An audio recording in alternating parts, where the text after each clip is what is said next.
The urge to reimagine the human figure in order to manifest fresh meanings is shared by the group of artists featured in Disrupted Realism, Reimagining the Figure. This show represents a remarkable conversation between the works of painters and sculptors who are interested in reorganizing reality and using fragments of life to symbolize emotional needs. These artists explore an engaged aesthetic of creation and destruction that endows their art with an air of mystery and profundity. This is the third exhibition held at Stanek Gallery dedicated to this burgeoning movement. The first two shows, curated in collaboration with author and art historian John Seed, focused on contemporary painting, with each artist using the figure as their primary subject. These shows introduced this movement and spurred a series of exhibitions across the U.S. But in curating this third exhibition, we felt that there was far more to say. We sought to challenge and to redefine the traditional definitions of figurative painting. The paintings of Jacqueline Boyd were a wonderful example of this effort. Though she doesn't set out to paint the figures explicitly, the figure appears implicitly, subconsciously in her subjects. She often begins with a tightly rendered, realistic depiction and then proceeds to deconstruct it, layering images over each other. My name is Jackie Boyd. I am deeply touched by and connected to the people and the places I care about. The paintings are about time, space, and the way a place can feel. They're about memories and the merging of time, space, and memory into a new reality. The beauty of the memory of what was is gently absorbed into what is now, and there is a new oneness or union created. That can only happen through my surrender and personal trust in my process. I begin a painting without a preconceived outcome. I often combine spaces by painting over an existing image. The process often merges these places and spaces, allowing the original painting to show through in some areas and become incorporated into what was painted on top. This involves a push-pull with the painting, adding and subtracting. I am never controlling the outcome. Rather, I'm allowing the painting to unfold. In the early stages, there is a period of time that is chaotic, almost overwhelming. Unexpected things happen, and I often choose to go in a different direction based on what the painting dictates. My work often contains houses, doorways, and windows that blend or melt into an expanded space, and fractured passages that expose unintended figure-like images. I have combined some spaces with plants.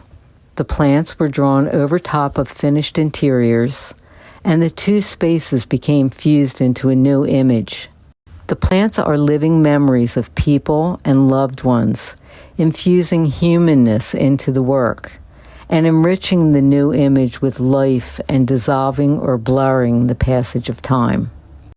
When asked if I see affinities between my work and the movement that John Seed calls Disrupted Realism, in many ways I do. My driving force is the search for a feeling in the work that can only be derived through construction and destruction. I feel a certain sense of excitement when I adapt to the unexpected and allow something to emerge that I could never have planned to create. It's like the painting begins to have a life of its own. Over the past year, we have become more dependent on virtual experiences to maintain our connections with our friends, family, and our world. This has inevitably altered the way we communicate and consequently influenced the work of many artists. Take Martin Campos's paintings. Depicting the figure, Martin often begins his paintings with live figure studies. But unable to work with models in person during much of the pandemic, like all of us, he switched to virtual video platforms. This presented challenges, but also small gifts, the change in atmosphere generating interesting effects that Campos was able to take advantage of. Hello, my name is Martin Campos, and I'm a figurative artist originally from New Mexico. I've been working in Philadelphia for over 20 years, and the work that's presented in this show was generated during the pandemic, based on a trip to Spain a year prior and seeing the work of Diego Velázquez for the first time. The recurring theme of my current work is the idea of looking and breaking that third wall that was so compelling to me, looking at the work of Velázquez, going through each room of the Prado, activated by certain actors in each one of his paintings that would invite the viewer in to a scene, or sometimes question the viewer's presence within a space. So that was the biggest impression that I took from my experience of seeing the great Spanish master's work, and brought that back to Philadelphia. Due to the pandemic, it was a perfect incubation for me to materialize that idea of sight and seeing into my own work. So I'm happy with the result, but I'm actually much more intrigued with where I'll be taking that in the next body of work. In regards to the whole disrupted realism and how it affects the work that I do, I am pleased to be thought of in that regard, but I'm a little bit less connected to that. I'm much more involved with the narrative instead of the whole idea of a formal element that conveys what I do in my work. You can say that every figurative artist through time has disrupted their form. I hope that I am no different in that regard. It's not a conscious effort for me to fracture my forms as an end in themselves, but more to serve the narrative. I'll continue to do work based on personal narrative and my intuition. I'm honored to be in the presence of 4 other artists that are in this show. An absolute honor to have shown with them at the Stanek Gallery. So thank you, and I hope you come and visit the show. The figures of Stanka Kordic's recent works tend to emerge ghostly from soft fields of colors like mists or clouds, taking form right in front of us. Titles like Air of Mind and Sleep of Dreams further this immaterial feeling, as if the figures are not people at all, but rather the manifestations of our memories, our dreams, and imagination. My name is Danka Kordik, and I'm a painter living in Northeast Ohio. This body of work continues on my general theme of responding in the present moment. It begins with the portrait or the figure, and then the paint application steps in, adding to the conversation over several layers in many weeks. This particular collection includes many pieces completed in the last 2 years and fully encompasses my own emotional life in response to my days, as well as what's happening in the world. My environment is also a really big player here. Each layer of paint contains a different set of triggers that I move with, be it following my curiosity as far as mark making goes, or allowing my moods to have free rein. All of it exists on those panels in one way or another. Yes, I do feel my work connects to the disrupted realism movement. It begins in realism, and it moves and changes organically into my own vocabulary, my own point of view. The end result becomes a narrative that is more universal than my own experience with it. At least that's my hope anyway. There is a bright blue brushstroke, and it just makes the painting. Well, it was one of those happy accidents. Okay, emphasize that a little bit. I like to throw in those compliments every now and then because it was so tonal. King's Blue is my favorite little snap color. Do you work from life? Sometimes I use an actual model. More often than not, it's photographing them. Just hanging out, taking a lot of pictures, not posing them. The paintings on the left and right depict what seems like little girls. Who are those models? Because of COVID, I didn't have access to actual people. For both of these, I went on Instagram, Victorian chaps, and they're copyright-free photos, and there's just some poses, but they change. So you wouldn't be able to figure out which ones they were because they don't actually look like them. Do you see these figures as yourself? No, I don't. Well, do you identify with them? I identify with them as a woman, and I remember being a young woman, and I remember being a child. So those emotionally come through. It's what I work with. What are the figures experiencing? Well, it changes. Because I work in so many different days, it gives me full reign. Like one day I might be crabby, and that's in the painting. One day I'm having a good day, and then that's in the painting. But it all works together. We think this is a mouth.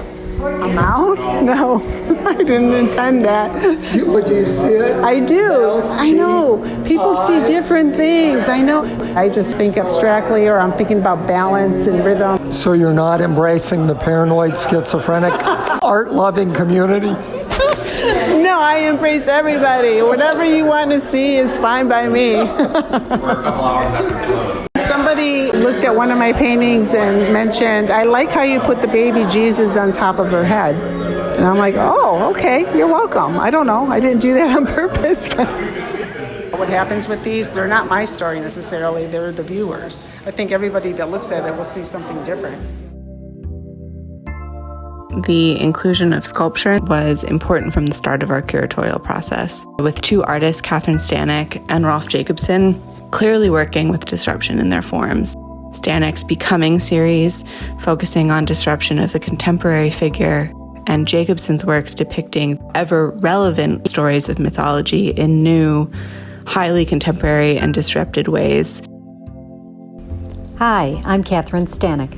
A few years ago, I was invited to exhibit my concrete sculpture alongside bronze works by Rodin at the Frederick Mayer Sculpture Park and Museum in Michigan. It was truly an honor. There were several other sculptors from around the world invited to that exhibition. This is where I first met Rolf Jacobson and was introduced to his wood and plaster sculptures. I was immediately drawn to the effortless transitions between his abstraction and naturalism. Rolf has recognizable figurative elements with these beautiful moments of naturalism, but it was really the emotional drama that dominated my viewing experience. My name is Rolf Jacobson, and I was born in Denmark, and I've always been very fascinated by mythology. When I start a sculpture, it always seems to be leading me in some way that surprises me, almost as though the sculpture is alive and it knows exactly where it wants to go. I often experience this sensation of not remembering how I got there. It all lies within the process. I often feel like starting from scratch when starting a new sculpture, but that's actually a good thing. During the process, make many mistakes, or as I would like to call them, golden accidents. These golden accidents usually take me on unexplored pathways. To me, it's a constant search of rhythm. It's always a way of moving forward, always something new to discover.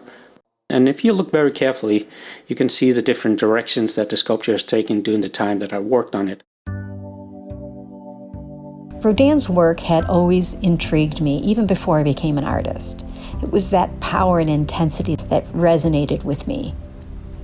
I once thought that anatomical accuracy was the only way to capture life and evoke emotion. But with the influence of Rodin, among other sculptors, too many to name, I'm now of a different opinion. I still believe that understanding anatomy and movement is essential to achieving a certain level of naturalism, but it doesn't have to be right in order to feel right. Disrupting the real in favor of the feeling was made possible for me by modeling with cement. When I allow the natural tendencies of the material to influence the final design, it opens me up to a whole new way of thinking, and it's just liberating for me. I began to embrace every moment in my creative process, allowing every mark, every form, intentional or otherwise, to contribute to the final image. I have been using destruction as a vehicle for creation since I began working in concrete. Fracturing, carving, modeling, recomposing every step of the way until it feels right. It's been more than 3 years since the Rodin exhibition, as well as the introduction of disrupted realism at the Stanek Gallery. both pivotal exhibitions have led to this moment of clarity for me. In the context of disrupted realism, it's not the literal use of the figure that brings together these contemporary figurative painters and sculptors. Instead, it's the feeling the work evokes, largely influenced by how the figure is disrupted and rendered, while the content, or what motivates each artist to create that particular image, is what sets them apart.